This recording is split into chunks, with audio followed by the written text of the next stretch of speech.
Hello दोस्तों, आज मैं आपके लिए लेके आई हूँ एक और खूबसूरत कहानी। गाँव गाँव एक गाँव में एक प्राचीन बगीचा था जिसे लोग हवा का बगीचा कहते थे। इस बगीचे की कहानी और रहस्यमयी हवा का जिक्र गाँव में अक्सर होता रहता था। कहा जाता था कि वहाँ की हवा साधारण नहीं है। वह हवा कभी धीरे से कानों में फुसफुसाती तो कभी आंधी बनकर चिल्लाती थी।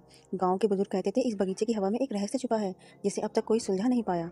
बगीचे के चारों तरफ ऊंचे ऊंचे पेड़ और घनी झाड़ियाँ थी जो इसे बाकी जगहों से अलग बनाती थी।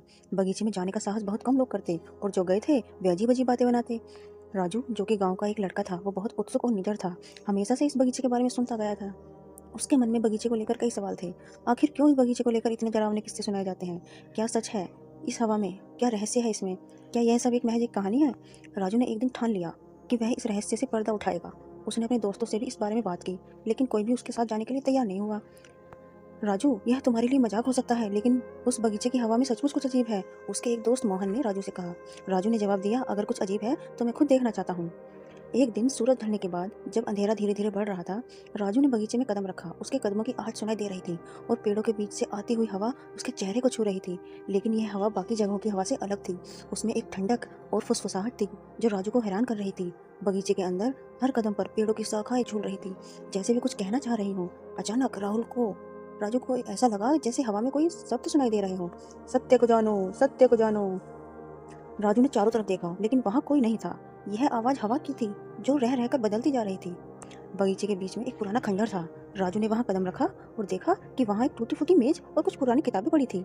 एक किताब पर हवा का सच लिखा हुआ था। राजू ने उस किताब को उठाया और पढ़ना शुरू किया। किताब में लिखा था कि यह बगीचा किसी समय राजा पृथ्वीराज का था। राजा ने अपने रानी के लिए यह बगीचा बनवाया था, लेकिन एक दिन यहाँ एक बड़ी त्रासदी हुई। रानी इस बगीचे में घूमने आई थी, लेकिन अचानक से तेज हवा ने उन्हें घेर लिया और वे रहस्यमय तरीके से गायब हो गई। राजा ने बहुत कोशिश की, लेकिन रानी का कुछ पता नहीं चला। कहते हैं कि रानी की आत्मा इस बगीचे की हवा में समा गई और अब वह हर व्यक्ति उस व्यक्ति को पुकारती है जो बगीचे में प्रवेश करता है। जैसे ही राजू किताब पढ़ रहा था, अचानक और हवा तेज हो गई। धीरे धीरे जोर से हिलने लगे पेड़ भी, और किताब के पन्ने खुद ब खुद पलटने लगे। राजू को एक बार फिर वही आवाज सुनाई दी, सत्य को खोजो, सत्य को जानो।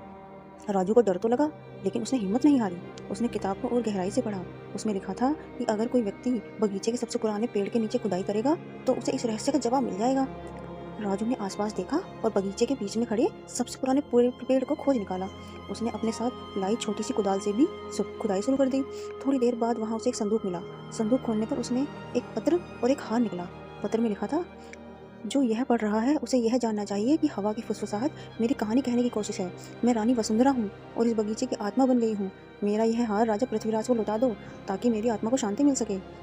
राजू ने अगले ही दिन यह गांव में हर बात को अच्छे तरीके से गांव वालों को समझाया और यह हार मंदिर में चढ़ा दिया, क्योंकि राजा पृथ्वीराज के वंशज अब इस गांव में नहीं थे। हार चढ़ाने के बाद बगीचे की हवा शांत हो गई। गांव के लोग कहते हैं कि उस दिन के बाद से बगीचे की हवा साधारण हो गई। राजू ने अपनी हिम्मत और बुद्धिमानी से न केवल बगीचे का रहस्य सुलझाया, बल्कि रानी की आत्मा को भी मुक्ति मिल गई। इस घटना के बाद राजू गाँव में हीरो बन गया। लोग अब उस बगीचे को शांति का बगीचा कहने लगे। राजू की यह कहानी सुनकर हर कोई उसके साहस को सलाम करता। अंततः यह कहानी सिखाती है कि रहस्य चाहे कितना भी गहरा क्यों ना हो, उसे सुलझाने का साहस और जिज्ञासा हमेशा किसी न किसी को समाधान तक पहुंचाती ही है। तो दोस्तों, कैसी लगी आपको मेरी आज की ये कहानी? अगर आपको ये मेरी कहानी अच्छी लगी हो तो चैनल को लाइक करो, सब्सक्राइब करो।